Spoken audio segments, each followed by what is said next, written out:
এরা যুক্তি পরামর্শ শুরু করলো। এরা বলছে শোনো, মুসলমান মাওলানা রাজা শুরু করেছে, এদেরকে বাধা দেওয়া যাবে না, একটা কাজ করতে হবে। বলে কি করতে হবে? কোনটা সত্য আর কোনটা মিথ্যে এটা যাচাই করতে হবে, বুঝাপড়া করতে হবে। দেখো ইসলাম ধর্মের কমান্ডার দেখে এবার করলো তাকি, এরা সমস্ত পাদ্রীরা মিলে ইসলাম ধর্মের আলিমদেরকে ডাকা হলো। এই আলিমরা শোনো, কি শুরু করেছো তোমরা? কোথা থেকে এসেছো? এতদিন ধরে আমরা যে ধর্ম করে চলে আসছি, আর আজকে তোমরা নতুন ধর্ম শুরু করেছো, তোমাদের কাছে কথা আমরা মানবো না। আলেমরা তখন বলতে লাগলো, হে পাদ্রীরা তোমরা শোনো, তোমরা যে মনে করছো আমরা নতুন ধর্ম প্রচার করছি, এটা নতুন ধর্ম নয়। বলে কিসের জন্য মানবো না?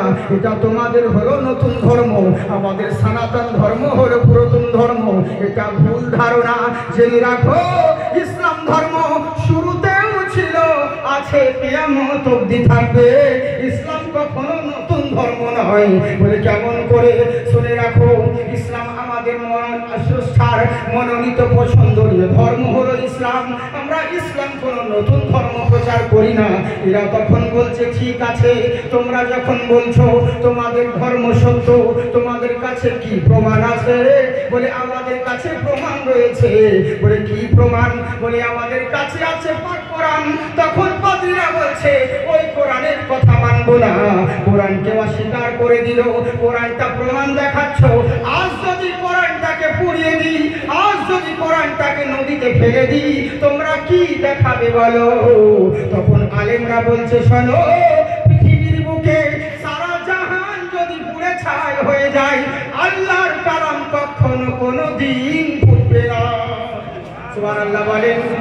হ্যাঁ, এই লেগেই তো বলে যদি আগুন লেগে ধ্বংস হয় পৃথিবীর সব বইয়ের দোকান, তবু বিশ্ব থেকে হারাবে না পবিত্র কোরআন। কেমন করে কোরআন হারাবে? যে রাখো, এরা পাদ্রীরা বলছে ও তো তোমাদের ধর্মের কিতাব, ওই কোরআনের কথা আমরা বিশ্বাস করব না, কোরআনের কথা আমরা মানব না। বলে ঠিক আছে, কোরআন মানতে হবে না, তোমাদের ধর্মগ্রন্থ খুলে দেখো। পৃথিবীর বুকে যত ধর্মগ্রন্থ রয়েছে, প্রত্যেকটা ধর্মগ্রন্থে আমার ইসলামের কথা বলা হয়েছে। কেমন করে? আজকে তোমরা আজানের বিরোধিতা করো, মসজিদে আজান দিতে দেব না, আজান দিলে মাথা ব্যথা শুরু হয়ে যায়, আজান দিলে তোমাদের কিন্তু উস্কানি শুরু হয়ে যায়, আজান দিলে তোমাদের কলজে আঘাত লাগে। বলে মাইক বন্ধ করে দিব, কোন জায়গায় মাইকে খুলে ফেলে দিচ্ছ। কিন্তু একবার ভেবে দেখেছো, তোমাদের ধর্মগ্রন্থ গীতা বলো, রামায়ণ বলো, বাইবেল বলো, তোমাদের ধর্মগ্রন্থে আমার ইসলামের কথা বলা হয়েছে, আমার আজানের কথা বলা হয়েছে। ওম মন্ত্রী মহারিষি উচ্চারণ পধারিত পূর্বেষ্টনী, ওম নমস্তস্যৈ নমস্তস্যৈ বিদ্যাশ্বরী মহালক্ষ্মী পূর্ণিদায়হা। পৃথিবীর বুকে হে বৎসরা, একবার মন দিয়ে শোনো, এমন একজন অন্তিম মহারিষি পৃথিবীর বুকে জন্মগ্রহণ করবে। উনি প্রত্যেকটা মানুষকে উচ্চারণ পরম শান্তি, উচ্চ স্বরে উচ্চ আওয়াজে কল্যাণের জন্য ডাক দিবে, শান্তির জন্য ডাক দিবে। আমরা মসজিদে বলি হাইয়া আলাস সালাহ, হাইয়া আলাল ফালাহ, এসো নামাজের দিকে, এসো কল্যাণের দিকে। আচ্ছা, এই কথা বেদেও বলা হয়েছে, উচ্চারণ পরম শান্তি রূপম। পৃথিবীর বুকে ওই অন্তিম মহারিষি প্রত্যেকটা মানুষকে উচ্চ স্বরে উচ্চ আওয়াজে কল্যাণের জন্য ডাক দিবে। উনার ডাকে যদি সাড়া দিতে পারো, এখানেও লাভবান হবে, ওখানেও কামিয়াব হবে। কিন্তু জেনে রাখো, রূপম অতি ভয়ঙ্করা।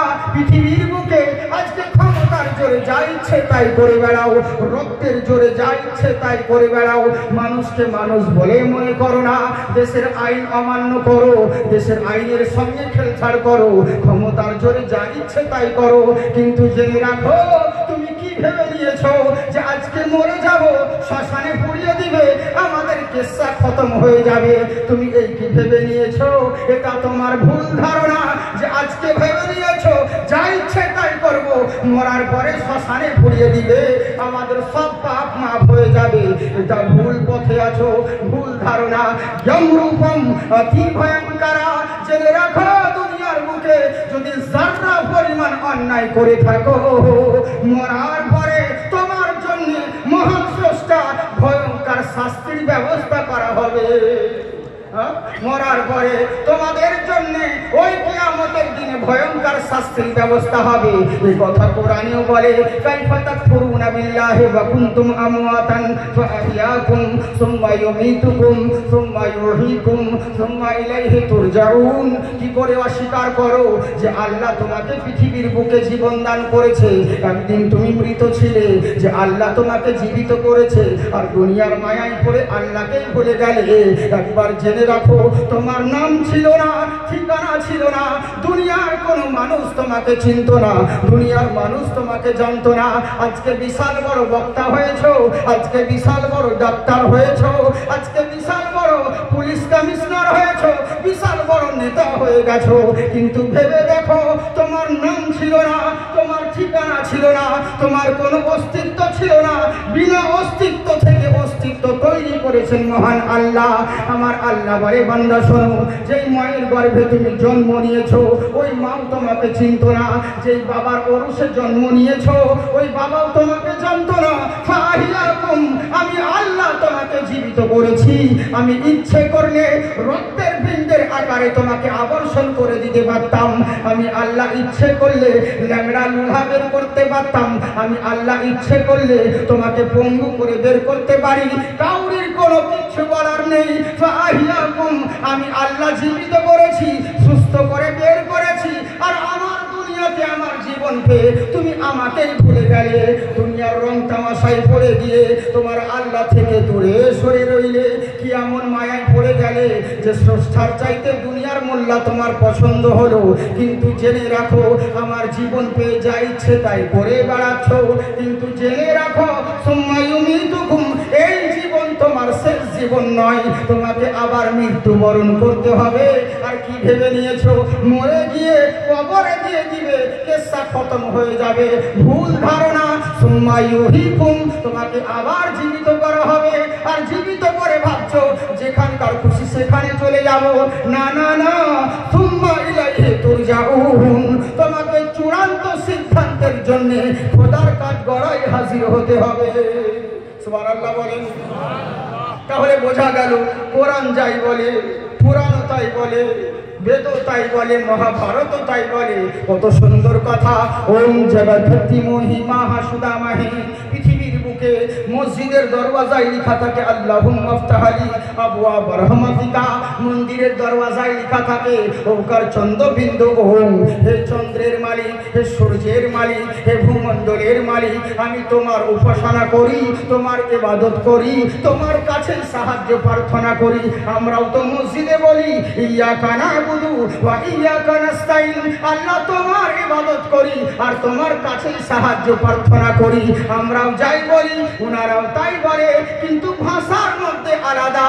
আমি জেনে রাখো, আজকে দুনিয়ার বুকে যত মানুষ রয়েছে, আমার সনাতন ভাই হোক, আমার হিন্দু ধর্ম ভাই হোক, যে কোনো ধর্মের ভাইরা হোক, আমি সকলকেই বলি, আজ যারা তোমরা নবীর বিরুদ্ধে কথা বলো, একবার কি ভেবে দেখেছো মুসলমানদের নবী ওটা শুধু মুসলমানদের নবী নয়, তোমাদেরও নবী। মুসলমানদের যে আল্লাহ ওটা শুধু মুসলিমদের জন্য নয়, তোমাদের জন্য আল্লাহ। বলে কেমন করে? ওমকারা করুলামা পধারিত ভূমণ্ডলী হেমাংশু দয়ামতি, পৃথিবীর বুকে ওই যে মহান স্রষ্টার তরফ থেকে মহামানব আবির্ভাব হয়েছে, জেনে রাখো ওটা শুধু মুসলমানের নবী নয়। বলে কেমন করে? তামাম জগৎকে সৃষ্টি করনেওয়ালা রব হলো আল্লাহ, তেমনি সমগ্র সৃষ্টি জগতের জন্য রহমত হলেন রাসূলুল্লাহ। বুঝলে? জেনে রাখো আল্লাহর খোদাই যত দূর, নবীর মুস্তাফাই তত দূর। অতএব সিনার সঙ্গে কখনো